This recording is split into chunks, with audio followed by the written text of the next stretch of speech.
Jenna, Marcus, and their two friends, Rachel and Eric, were on a road trip to Las Vegas. They had been driving for hours, and the sun was slowly setting, casting an orange glow on the desert landscape around them. As they drove down the empty road, they noticed a sign for a gas station coming up ahead.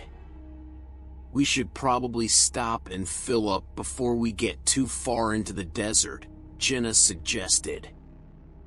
"Yeah, and maybe grab some snacks and drinks," Marcus added.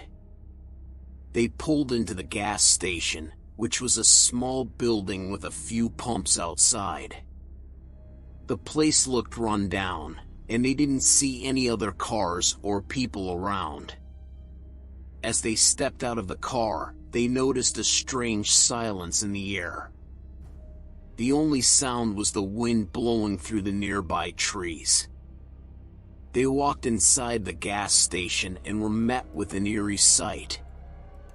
The store was dark, with only a few flickering lights illuminating the aisles. The shelves were mostly empty, with only a few stale snacks and expired drinks left. "Looks like this place hasn't been restocked in a while," Rachel commented. As they walked around, they noticed that the walls were covered in strange symbols and markings. Some looked like they were written in blood, while others were carved into the walls. "Guys, let's get out of here," Eric said nervously. "This place is giving me the creeps." As they turned to leave, they heard a loud noise coming from outside. It sounded like someone was slamming the gas pump handle against the car. "Did you guys hear that?" Jenna asked. They quickly walked outside, but no one was there. The gas pump handle was lying on the ground, and the car had a dent where it had been hit. "Okay, let's get out of here now," Marcus said, starting to feel uneasy. As they drove away from the gas station, they noticed a figure standing in the distance, watching them. It was a tall, shadowy figure, with glowing red eyes. "Did you guys see that?" Rachel asked, her voice trembling. They continued driving, but the feeling of unease didn't leave them. They couldn't shake the feeling that something was following them. As they drove further into the desert, they noticed that the car was starting to overheat. They pulled over to the side of the road and got out to check the engine. "That gas station must have sold us bad gas," Marcus said, frustrated.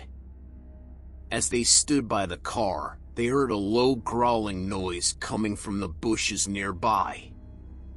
They turned to look and saw a pack of wild dogs emerging from the shadows. "Get back in the car!" Jenna yelled, as they quickly climbed back into the car and locked the doors. The dogs surrounded the car, growling and snarling. They tried to push the car over, but the group managed to start the engine and drive away. As they continued their journey, they couldn't help but feel like they were being followed. The feeling of dread and fear only intensified as they drove deeper into the desert. When they finally arrived in Las Vegas, they were relieved to be in a populated area again. But the memory of the gas station and the strange occurrences that happened there stayed with them, haunting their dreams and reminding them of the dangers that lurked in the desolate corners of the world. It was 10 p.m., and Jake was starting his first night shift at a gas station on the outskirts of town. He had taken the job to make some extra money, but he didn't expect it to be so quiet. He sat behind the counter, scrolling through his phone and waiting for a customer to arrive. The gas station was located on a long stretch of road, surrounded by dense forest on both sides. The only source of light came from the street lamps outside and the neon sign above the gas station. The silence was deafening, and Jake couldn't shake off the feeling that he was being watched. As the hours went by, Jake started to notice some strange things happening around the gas station. The shelves in the store seemed to be rearranged, even though he hadn't seen anyone come in. The lights flickered on and off, and he heard strange noises coming from the storage room in the back. Despite his growing unease, Jake tried to rationalize the strange occurrences. Maybe the wind was moving things around, or maybe the lights were faulty. But as the night progressed, he couldn't ignore the feeling that something was not right. Around midnight, Jake heard the sound of a car pulling up outside. He was relieved to finally have a customer, and he got up to greet them. But as he walked outside, he saw that there was no car in sight. "That's strange," he thought to himself as he walked back inside. As he sat back down at the counter, he heard a soft knocking sound coming from the door. He hesitated for a moment before getting up to investigate. As he approached the door, he saw a figure standing outside. It was a woman, with long black hair and pale skin. She was dressed in a white dress, and she was shivering in the cold. "Can I help you?" Jake asked, feeling nervous. The woman didn't say anything, but she handed him a piece of paper. It was a note, written in a language that he didn't recognize. As he tried to decipher it, he felt a cold chill run down his spine. The note seemed to be written in blood. "Sorry, we're closed," he said, as he quickly shut the door and locked it. Jake sat back down, his heart racing. He tried to shake off the fear and continue with his shift, but he couldn't ignore the feeling of being watched. Suddenly, the lights went out, and the store was plunged into darkness. Jake fumbled for his phone, using the flashlight to navigate through the store. As he walked towards the storage room, he heard a strange whispering sound coming from inside. He slowly opened the door, and what he saw made his blood run cold. The walls were covered in strange symbols and markings, written in what looked like blood. In the middle of the room, there was a figure, dressed in black robes and holding a dagger. Jake tried to run, but he stumbled and fell to the ground. The figure approached him, raising the dagger high above his head. Just as he thought it was the end, he heard the sound of police sirens in the distance. The figure quickly disappeared, leaving Jake alone and shaken. The police arrived soon after, and Jake told them everything that had happened. They searched the gas station and found evidence of a cult that had been using the gas station as a meeting place. They had been performing dark rituals, sacrificing animals, and possibly even people. Jake quit his job the next day, unable to shake off the horror of what had happened.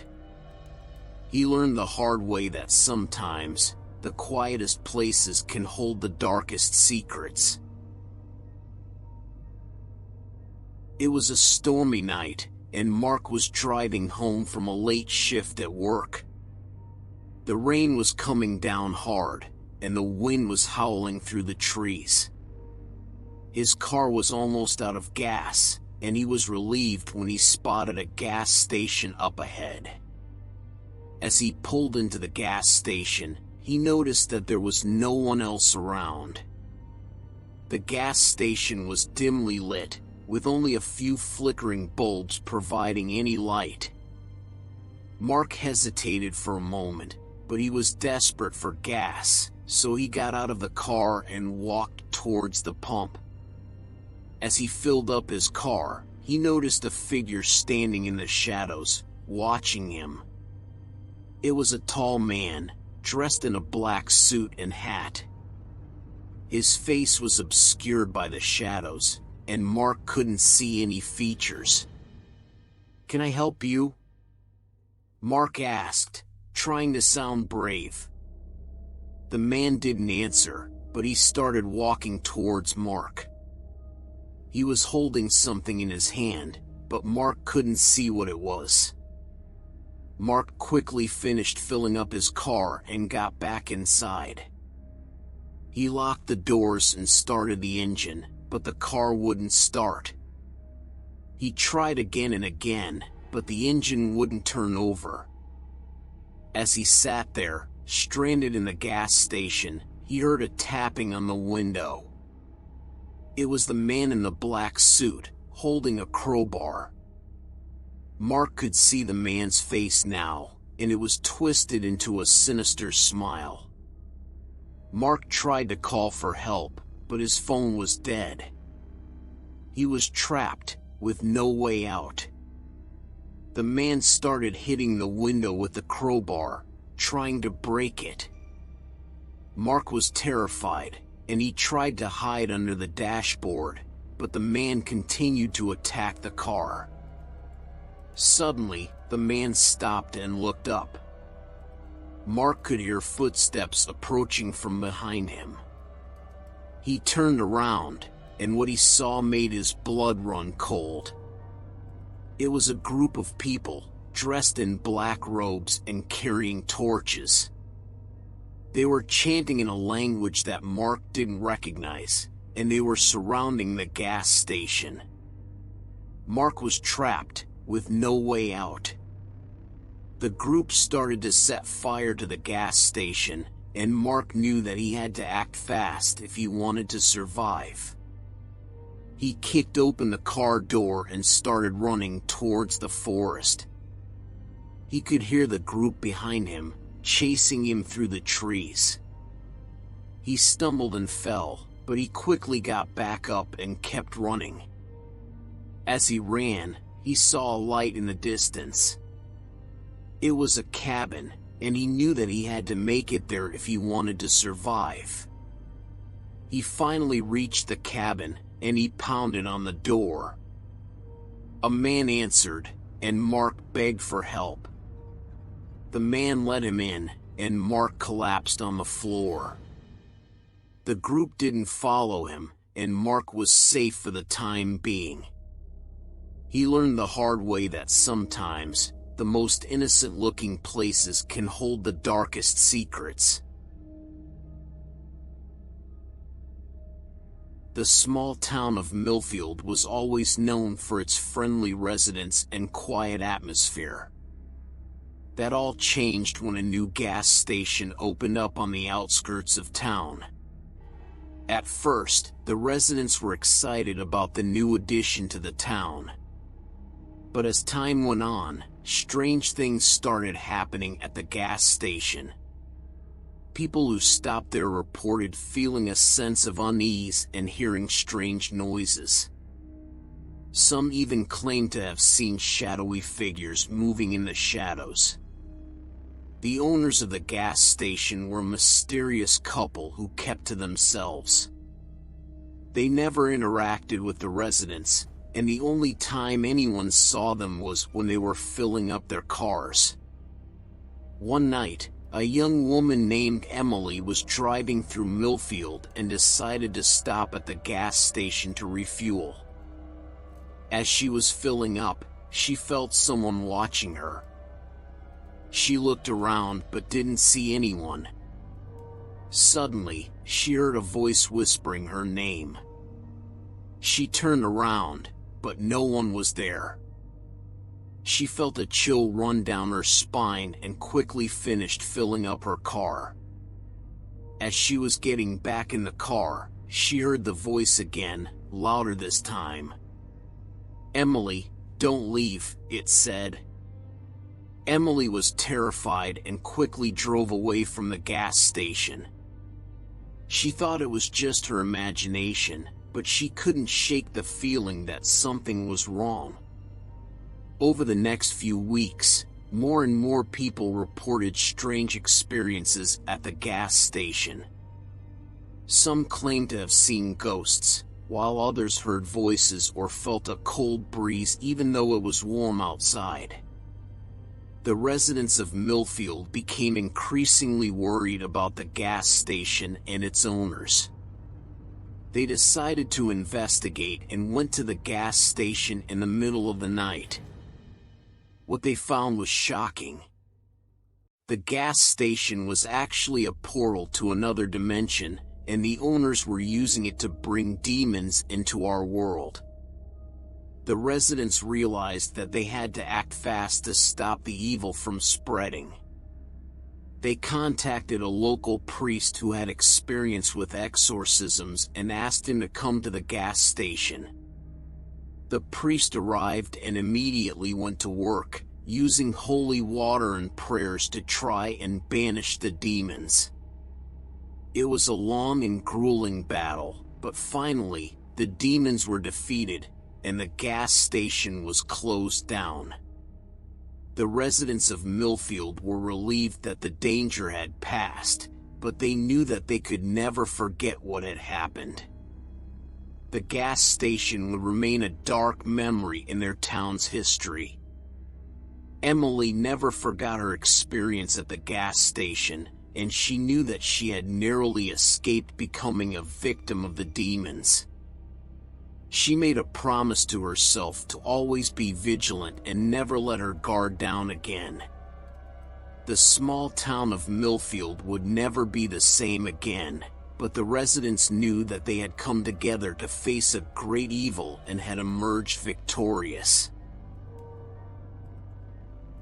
It was a hot summer day, and Sarah was driving cross-country to visit her family. She had been on the road for hours, and she was getting tired. She decided to pull off the highway and find a gas station to rest and refuel. As she pulled into the gas station, she noticed that it was almost empty. There was only one car parked at the pump, and there didn't seem to be anyone else around. Sarah got out of her car and started filling up. As she was doing so, she noticed that the car at the pump was a little strange. It was an old, rusted-out station wagon, and there were strange symbols drawn on the doors. Suddenly, the door to the gas station burst open, and a man stumbled out. He was tall and thin, with wild, unkempt hair and a manic look in his eyes. "Are you all right?" Sarah asked, trying to be friendly. The man didn't answer, but instead, he started walking towards her. Sarah felt a chill run down her spine, and she quickly finished filling up her car. As she got back in the car and started the engine, the man started banging on the window. Sarah panicked and drove away as fast as she could. She drove for hours, trying to put the strange gas station and the man behind her. But the more she thought about it, the more she realized that something wasn't right. She decided to do some research and see if there had been any strange occurrences at the gas station.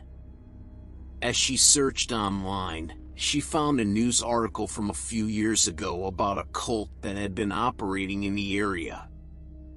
They were known for drawing strange symbols on their cars and had been involved in some violent incidents. Sarah realized that she had stumbled upon a cult gathering at the gas station, and she had narrowly escaped their grasp. But now she was terrified that they would come after her, and she didn't know how to protect herself. As she continued her journey, she noticed that the old station wagon from the gas station seemed to be following her. She would see it parked on the side of the road or at a rest stop, and it always seemed to be watching her. Sarah knew that she had to do something to protect herself.